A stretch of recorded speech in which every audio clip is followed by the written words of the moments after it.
Coucou les merveilles, c'est Chloé. Je vous propose une guidance, un tirage avec le Fairy Tarot pour voir le message du printemps en fait. J'avais envie de célébrer cette belle saison là qui se présente à nos portes. Alors, à chaque fois en fait, je vous fais un tirage, ça fait, je sais pas, depuis l'hiver, je crois, un truc comme ça, peut-être l'automne. Depuis l'automne peut-être, que je vous fais des tirages pour les saisons et à chaque fois je m'inspire de ce livre Au rythme de notre terre-mère.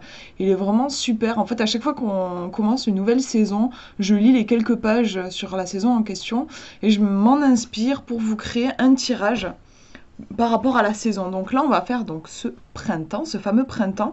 En fait, dans le bouquin, ils axent pas mal le printemps autour de l'enfant intérieur, de l'éveil de l'enfant intérieur. Donc là, je vous ai fait un tirage à 2 cartes. La première carte va nous parler du besoin de votre enfant intérieur. En ce printemps, de quoi est-ce qu'il va avoir besoin, votre enfant intérieur? Et deuxième carte, une guidance. Pour ce printemps, si votre enfant intérieur pouvait vous conseiller quelque chose, vous donner un message, qu'est-ce qu'il vous dirait? Donc, on va découvrir ça. Je vais vous montrer les différents tirages pour que vous puissiez choisir celui qui vous attire le plus. Le premier, il est là, je vous fais bouger. Le deuxième au milieu et le troisième, c'est celui-ci. Donc, je vous laisse choisir et on va découvrir ensemble, du coup, les cartes et leurs messages. Alors, on va regarder le premier tirage. Première carte. Elle va nous indiquer donc le besoin de votre enfant intérieur. De quoi est-ce qu'il a besoin? Alors apparemment, il a besoin de justice, il a soif de justice, votre enfant intérieur. Je vous fais une belle mise au point. Vous voyez, ces cartes sont superbes. Je les ai en fait dans un pochon et j'ai tendance à les oublier et à plus focaliser sur ceux qui sont dans des boîtes. Mais il est juste trop beau. Il faudrait que je vous le ressorte plus souvent là pour le printemps. Je trouve que c'est vraiment l'oracle, le tarot plutôt, c'est un tarot. Le tarot du printemps.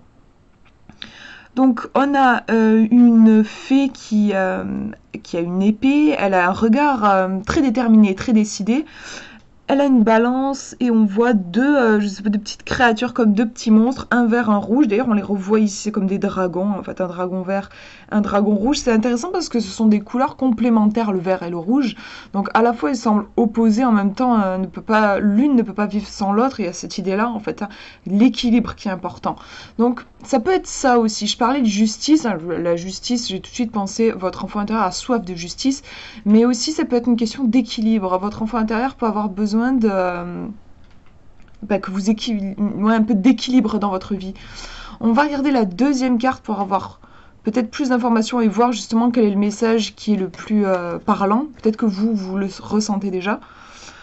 Ouais, dans un sens, ça peut être soif de justice, c'est-à-dire il a besoin que vous soyez un petit peu droit dans vos bottes, que vous évitiez de vous disperser, que quand vous prenez une décision, vous la tenez. Donc vous voyez, si en effet vous avez tendance à changer un peu d'idée en ce moment et tout, ça peut être ça le message pour vous. Ou alors ça peut être, mais en fait finalement ça rejoint l'équilibre, on vous demande d'équilibrer. En fait c'est le même message finalement, je m'en rends compte en le disant. L'équilibre, donc éviter les excès. Ouais non, le message est un petit peu différent quand même. Éviter les excès dans l'équilibre, mais je trouve qu'il y a quelque chose de similaire par rapport à ce que je disais avant, c'est-à-dire que pour moi l'équilibre, on va avoir une ligne de conduite en fait. On va avoir une certaine structure, il va falloir structurer les choses plutôt que de suivre aveuglément ses pulsions. Et c'est en ça que le message se ressemble, les deux messages que je vous ai dit. On va regarder la deuxième carte, donc c'est le message de guidance pour vous. Et on a le roi de Pentacle. Alors c'est une belle carte hein, de prospérité en fait. Hein. On voit un roi fée avec un ours. Donc l'ours, enfin,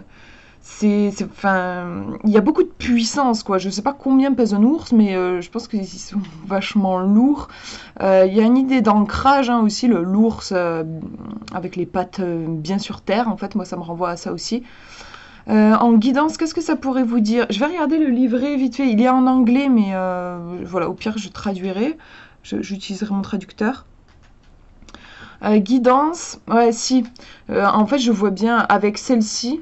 Il y a vraiment cette idée je parlais de rester droit dans ses bottes et l'ancrage. Faites attention de rester bien ancré. On vous demande d'être ancré, de ne pas vous disperser. Je trouve que ça revient en fait, hein, cette idée-là. On va regarder au cas où ça puisse nous donner des infos en plus, le roi de Pentacle. Alors, j'ai pas l'habitude. Enfin, ça fait super longtemps que j'ai plus sorti ce jeu et je me rappelle plus comment il est structuré. Voilà, le roi de Pentacle, on nous dit qu'il est patient. C'est un roi patient et honnête. Il a ses symboles de pouvoir et de bonne santé.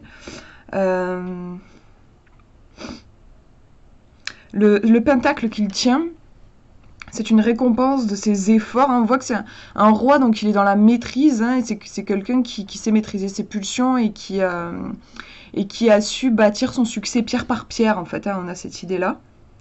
Mais il est aussi très généreux. Ça ne l'empêche pas, même s'il a, voilà, il a une certaine prospérité, ça ne l'empêche pas d'être généreux. Donc après, oui, bien sûr, ça nous parle d'abondance, de finances, de trucs cool au niveau de l'argent, détermination, intelligence, une personne considérable. Donc je trouve que c'est intéressant la patience en fait. Pour cette saison, pour vous, pour le printemps, il faudra éviter tout ce qui est, comment dire, énergie qui va sortir comme ça de façon incontrôlée. On vous parle de structure, je pense, et d'avancer en restant bien ancré. Et un pas après l'autre, plutôt que de vouloir voilà, un truc de fou tout de suite, on va avancer petit pas par petit pas et se récompenser pour chaque petit pas qu'on fait. Voilà pour vous, pour cette guidance de printemps. On va regarder le deuxième tirage maintenant. Première carte, donc ici il s'agit du besoin. De quoi votre enfant intérieur a besoin? On a le 5 de Pentacle. On voit une fée qui est en train de souffler sur un pissenlit, une fleur de pissenlit. Donc moi ça me renvoie forcément au vœu exaucé, au fait de s'autoriser à rêver, puis la légèreté. Je crois que votre enfant intérieur, il a besoin que vous vous autorisiez à rêver et que vous vous preniez un petit peu moins au sérieux. Je trouve que, moi, ça me renvoie à la légèreté, ces fleurs de pissenlit qui vont s'envoler au vent, qui vont se laisser porter. On vous demande aussi de lâcher prise, je pense. On va regarder la deuxième carte pour voir la guidance. Qu'est-ce qu'il a envie de vous dire, votre enfant intérieur, pour ce printemps? On a le 9 de bâton, donc il y a quelque chose de plus sombre, on voit le ciel qui est un petit peu chargé, il vient sûrement de pleuvoir. La carte rappelle un peu l'automne, je trouve. On a des bâtons plantés et cette fée qui a l'air de slalomer un petit peu entre les bâtons. Il y a une énergie beaucoup plus basse en fait que celle-ci qui est très enjouée. En fait, je sais pas, j'imagine qu'elle a vécu un truc difficile, cette fée, et qu'elle est en train de s'en remettre. Qu'est-ce que je peux vous dire au niveau de la guidance? Peut-être, je vais faire vraiment de façon intuitive, parce que je trouve qu'on dirait une porte, en fait. Là, les deux bâtons, là, pour moi, tracent une porte. Peut-être qu'on vous demande de trouver la porte. Et peut-être que, justement, il y a un passage qui sera bien pour vous, dans lequel vous allez bien vous sentir votre place, en fait. Peut-être que pendant cette saison-là du printemps, vous allez avoir besoin de trouver votre place, de trouver votre porte. Et peut-être que ça va aussi vous demander de slalomer, d'essayer certaines choses, puis de vous rendre compte qu'en fait, finalement, c'est pas tout à fait ça. Du coup, vous allez rectifier, vous allez faire autre chose, jusqu'à finalement trouver la porte pour vous. Je reviens quand même sur le 5 de Pentacle qui parlait de légèreté. Je pense qu'on vous demande de voir la vie comme une expérience. Et du coup, là, quand vous tentez des choses, ça me fait penser à un labyrinthe ici. On va essayer à droite, ça fonctionne pas, on va aller à gauche, on va essayer autre chose. Et ça peut être fatigant, on peut voir ça comme quelque chose d'éprouvant. Et je vous rappelle ici de quoi il a besoin, votre enfant. Il a besoin que vous fassiez preuve de légèreté, donc plutôt voir ça comme un jeu, comme quelque chose comme une aventure en fait, plutôt que comme un but à atteindre. Si vous vous mettez en tête qu'il faut absolument que vous trouviez la porte tout de suite, vous risquez de vous fatiguer en fait. Ça me fait penser à ça. Je vais regarder vite fait le 9 de bâton dans le livret pour voir un petit peu les mots qui sont associés. Le bâton, voilà. Oui, on nous dit, c'est intéressant, on nous dit que la fée, elle est sérieuse. C'est une fée sérieuse. Ça va un petit peu à l'encontre de la première carte qui nous parle de légèreté. Donc, dans un sens, en fait, ça vient appuyer ce truc-là, je pense. Attention de ne pas être trop sérieux en guidance. Attention de ne pas être trop sérieux, de vous prendre trop au sérieux. Qu'est-ce qu'on nous dit? Ouais, elle se sent un petit peu perdue. Les 9 bâtons plantés symbolisent la détermination. J'ai perdu le focus, la caméra, là, c'est un peu trouble. Ouais, la détermination de notre fée, donc elle va continuer à avancer quand même. Et elle a confiance. Et elle avance dans cette confiance-là. Ensuite, en mots-clés, on nous parle de discipline, d'ordre, de sagesse, d'anticipation, de patience. Mais c'est à prendre avec des pincettes puisqu'on a 2 cartes et que la première est très importante. Elle est tristounette celle-là. Donc en fait je viens de teinter vraiment le message, la guidance pour moi c'est trouver la porte.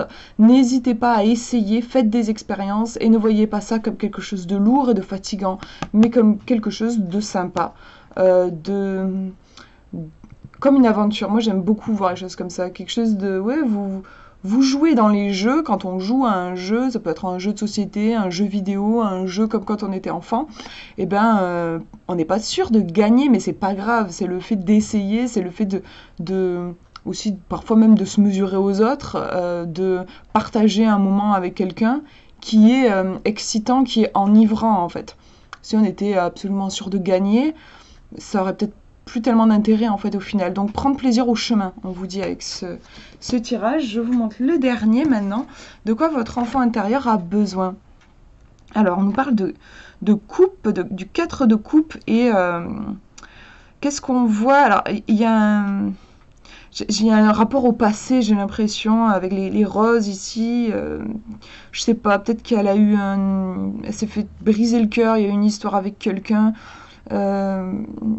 Elle est en train de revoir l'aménagement de sa maison. Je crois que votre enfant intérieur, il a besoin que vous fassiez, que vous laissiez tomber le passé. Il y a peut-être des blessures qui sont là et il y a peut-être besoin de les soigner et de réagencer son espace intérieur, sa vie intérieure, de faire le point sur sa vie. C'est sympa en plus le printemps pour ça, je trouve. Souvent on fait le ménage de printemps. C'est vraiment une carte qui me fait penser à ça. On va mettre un bon coup de propre, donc ça peut être au sens propre comme au sens figuré, aussi à l'intérieur de soi, voir qu'est-ce qu'on garde et puis qu'est-ce qu'on va laisser de côté. Donc je dirais que votre enfant intérieur, il a besoin que vous fassiez un petit ménage. On va regarder la deuxième carte qui nous parle de guidance. La guidance de votre enfant intérieur, on a la roue de la fortune, j'aime beaucoup, elle est magnifique. Le dessin, moi, me renvoie vraiment à la chance. Je trouve que cette roue, elle est pleine de bienfaits. On vous montre que la vie, l'univers ne désire que votre plus grand bien. C'est intéressant par rapport à la première carte où on a plutôt un personnage, j'ai l'impression, qui est désillusionné, hein, qui croit plus tellement au cadeau de la vie. Et au contraire, ici, on nous dit qu'il y a plein de bienfaits. Donc peut-être qu'on vous demande de vous détacher avec ce tirage. J'ai l'impression qu'on vous dit détachez-vous de votre passé pour vous ouvrir à une nouvelle vision du monde, une vision qui n'est pas empreinte de blessures, de souffrances, où on n'est pas dans la vengeance, la rancœur. Vous voyez, on est plus ici dans la gratitude et la confiance, où on sait que le monde est plein de cadeaux pour nous et que si on a vécu des trucs compliqués par le passé, c'est peut-être finalement qu'on était esclave, sans s'en rendre compte, esclave de pensées négatives, de choses négatives qui ont généré finalement ces choses compliquées dans notre vie, mais ça ne veut pas dire que c'est la réalité. C'était notre réalité à ce moment-là, c'était quelque chose qui vibrait en nous à ce moment-là, il y avait des énergies basses qui ont attiré des choses basses. Ça ne veut pas dire que votre vie doit être à cette image-là. Vous pouvez aller vers quelque chose de super lumineux et avec une vie qui vous offre des cadeaux et pas qui vous pose des bombes ou des obstacles sur votre chemin. Donc voilà, je trouve que c'est un très très beau tirage pour ce printemps. Voilà pour ces guidances. J'espère que ça vous aura parlé. Je vous fais de gros bisous. Prenez bien soin de vous.